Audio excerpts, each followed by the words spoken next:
So let's welcome Mr. Gary Griffith. Good morning and welcome, sir. Good morning. I'm here for the 7 a.m. interview starting at 7:15. At 7:15? Yeah. All right. But, Well, it's now 7:13. Okay, now it's now 7:13. So, yeah, so I guess Tobago has a different time. Tobago probably has a different time zone to Trinidad. Right? That's all right. Well, of course. All right, so welcome. Let's get into it. Maduro, you said on a Facebook post, I think, that you share no tear for him or something to that effect. This is an invasion, obviously, and it was, well, we anticipated it would have been more bloody. However, the President of the United States that this was done smoothly, no casualties to any U.S. Marine or military personnel. However, there's no report of any casualty in Caracas treating with Maduro's security team. That's strange. Have you heard or do you know of, and in cases like that, given your military background, shouldn't there be casualties in that instance? Yeah, definitely. The Delta Force in the United States, the special forces units that you have in different European countries, they're second to none. But they are not the Avengers.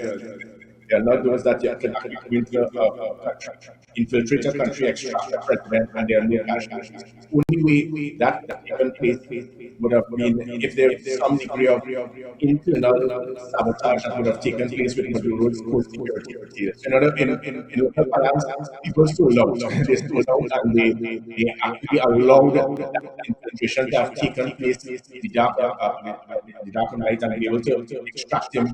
Probably without even a shot being fired. Even though what they did throughout, there was a lot of in a big echo. Are you picking it up? Are you hearing an echo? Hello. Let's continue. All right, you said that the security forces of Maduro sold out. Yeah, we'll work on it. Is there any way to confirm that, given what we are hearing, that we're not? Yeah, because it is virtually impossible when you have a security.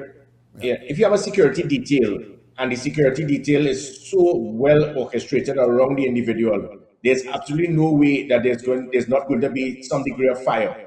And because of that, it means that obviously some person's internal security or individuals within the Maduro security detail would have assisted the United States. But what I find it interesting, we're spending so much time being concerned about Maduro, his extraction, whether the US they went over the line, whether whether he was kidnapped, whether he's indeed a narco terrorist. Nobody is speaking about Trinidad and Tobago. Where do we go? So I mean, it is really good for rum shop talk, but it really serves little value towards Trinidad and Tobago unless it affects Trinidad and Tobago. And I think that very few people are speaking about it because they don't know what to say. So what we are doing is spending time demonizing the United States, celebrating Maduro's arrest, and not dealing with the actual issues of where Trinidad and Tobago goes from here. And I'm glad you mentioned that because in terms of our local criminal enterprises, how does this situation enhance or possibly affect our situation here in Trinidad and Tobago from a security standpoint? I had an interview, I've been in several interviews throughout the region. There was one yesterday with the previous president of Guyana and some other very well qualified persons throughout the region. And they were trying to give the impression that Venezuela was the land of milk and honey. And I told them, no, Venezuela, I went through hell. I got major headaches as commissioner of police because of Venezuela's criminal elements entering Trinidad and Tobago with the importation of illegal drugs, illegal weapons, human trafficking, child prostitution, Venezuela gang members, gang leaders coming into Trinidad and Tobago, trying to take over drug blocks, putting hits on other gang members in this country, trying to take over gangs in this country. So if this would be an avenue that is going to diminish the problems of criminal activity, we don't know. It might very well increase it because it might cause some of them to leave Venezuela to come to Trinidad and Tobago. And that is what the focus should be on. We are not hearing anything as it pertains, and hopefully it is being done But I am not so confident because there's no one with senior military experience in the government whatsoever. None. There's absolutely nobody with military experience. There's nobody with senior level policing experience. Remember, the commissioner of police and the minister, they were junior management in the police service. So I don't think they will understand the concept of this type of armed conflict and how it is to be dealt with.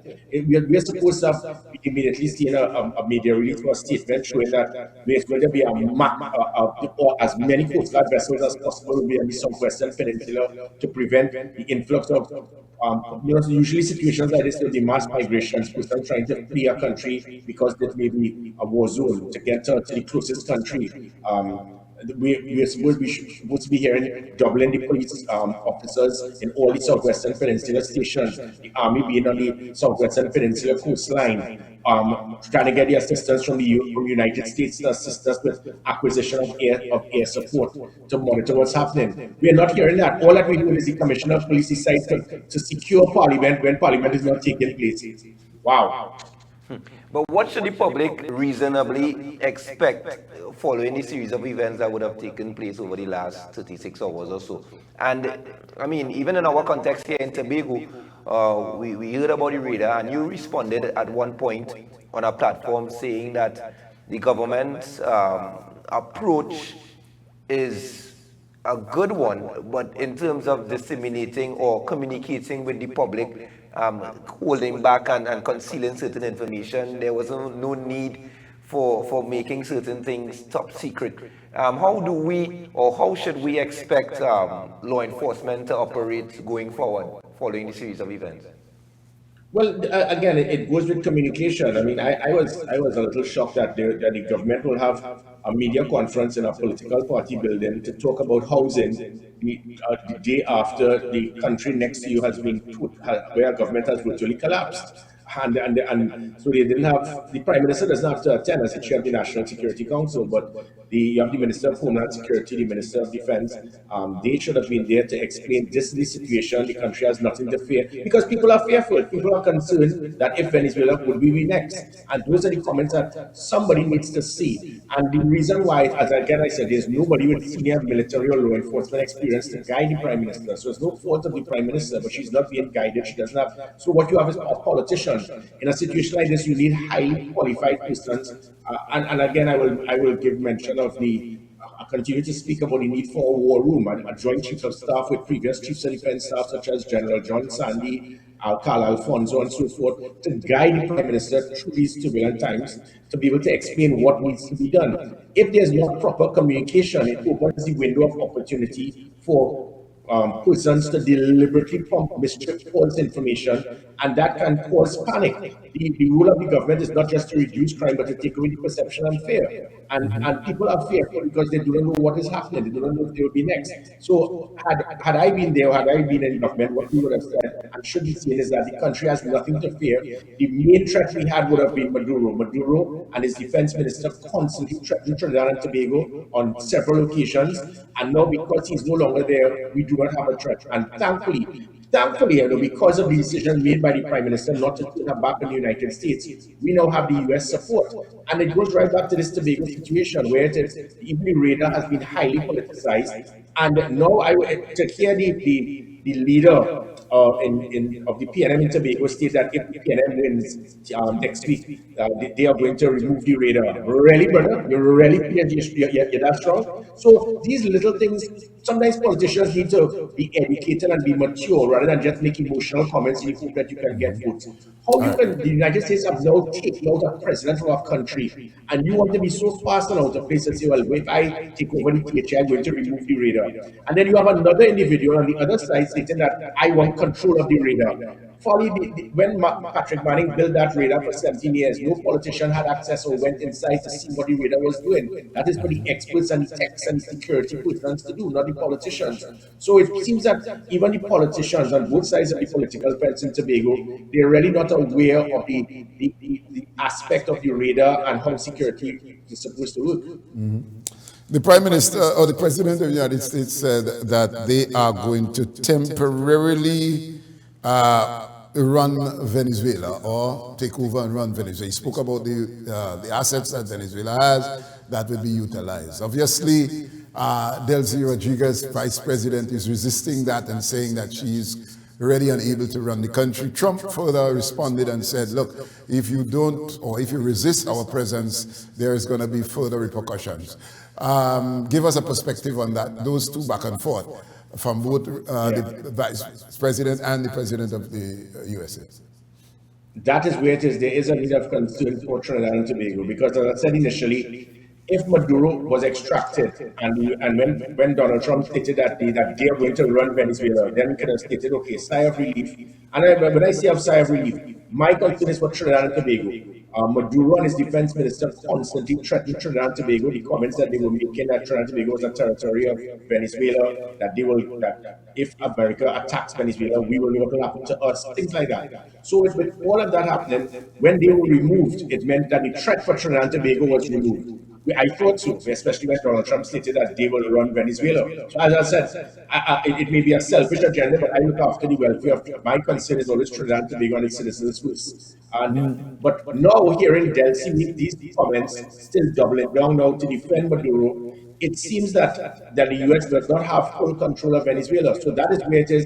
It is now going to be shown that the value of what Kamala Prasad did by not turning her back on the United States, allowing the radar to be installed, allowing the vessels to have entered our ports. Because had she not done so, whether she did or not, the same action would have been taken. But now by having not turned her back on the United States, it is the same United States now we will need support from if Delcy and the others decide to come good on their initial threats that if US attacks Venezuela, we will know what will happen to us. We do not have the operational ability to be able to withstand an assault from Venezuela. It's not going to be, it's not in the 1800s or whatever, where they're going to come in and all out assault and land. It's going to be pressing of buttons. And pressing of buttons with missiles means that we can be damaged, which is why it is the importance of that radar can be the first step towards providing the surface-to-air missiles to intercept any missile that may come Trinidad and Tobago's way. I'm not saying that to put fear into citizens, but I'm here to be realistic. And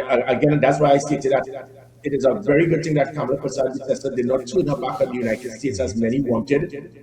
It is shocking to hear a political leader of our party in Tobago stating that I will throw out that radar if I take over.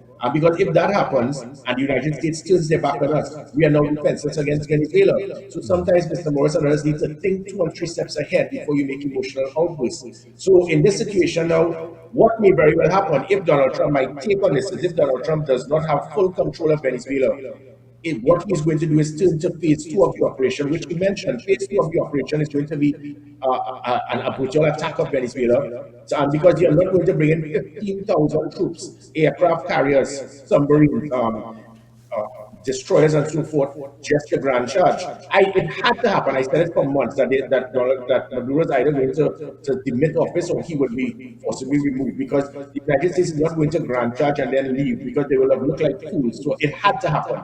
No, and it's not stopping here. So it is not going, if Delcy decides to double down, she will be the next person to be extracted or to turn to phase 2 of the operation, which could be an all-out assault and attack on Venezuela. All right. All right. So, if you had to advise the Prime Minister of the Republic, there are many who are saying that she should address the nation, let the public know exactly from her, not her Minister of Foreign Affairs. If you had to advise the Prime Minister as to what approaches we should take, firstly, should she address the nation? And secondly, what should be the next approach going forward in setting up the necessary protection that we need should Venezuela decide to retaliate in an attack Trinidad? Yeah, excellent question. And again, it's a matter of opinion. We would have seen the Barbados Prime Minister and a few others address the nation and their respective nations. Some have not done so. So it is not mandatory that the Prime Minister has to. This is a situation that took place between 2 countries. Granted that one country is our neighbor, and granted that that country threatened Trinidad and Tobago and stated that if United States attacks Venezuela, you know what will happen to you. That is a direct threat of Trinidad and Tobago being targeted. So with that, it was mandatory that somebody in the government must have and should have said something, but instead you do a press conference in a political party office to speak about housing. And again, this is not the fault of Kamala Prasad's successor, but there's not even a lance corporal with training in the military that is around her.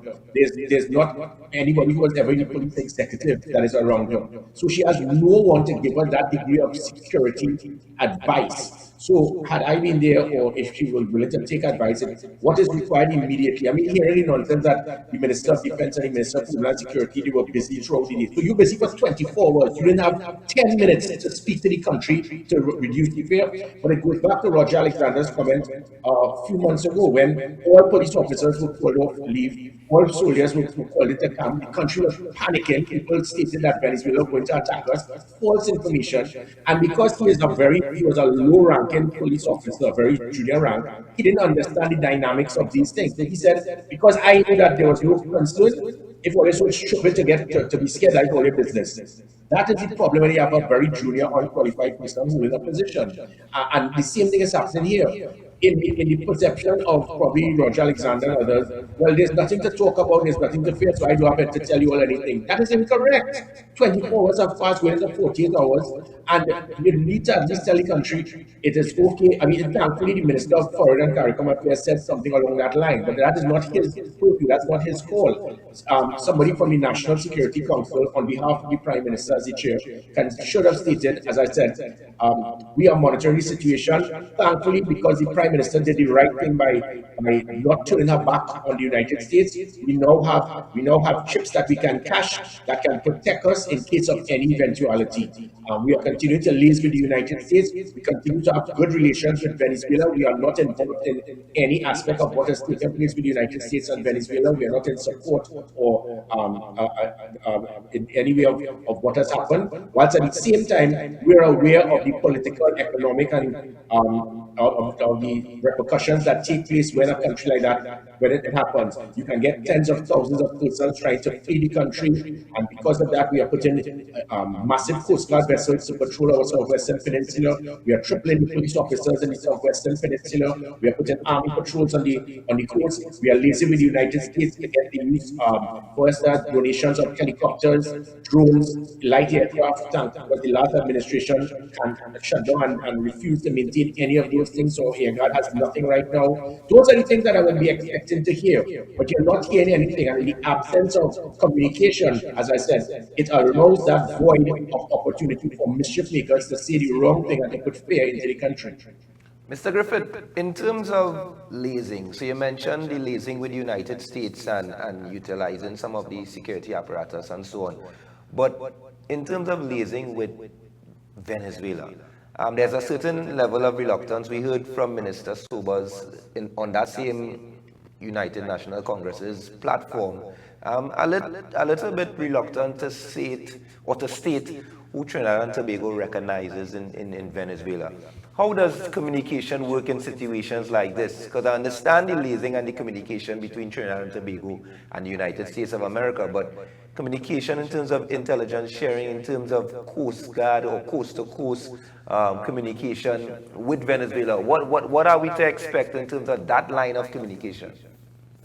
Well, again, the jury is still out on that because we actually do not know who's running Venezuela. When you look at it, you have the president of the United States who has now extracted the president of Venezuela, and he has stated that he is now running Venezuela. He's forming a group. So he's saying one thing, and then the person who has now replaced Maduro is stating, no, we are still running our show. Nobody can tell us what to do. So it is difficult for Trinidad and Tobago to have any negotiation with the country when they do not know who's running the country. So and until that happens, I think Trinidad and Tobago, we have to be very careful. Granted that this is the same administration, the same defense minister that said the nastiest things about Trinidad and Tobago, that the prime minister is persona non grata, that she's a drunk, that they're not going to be involved in any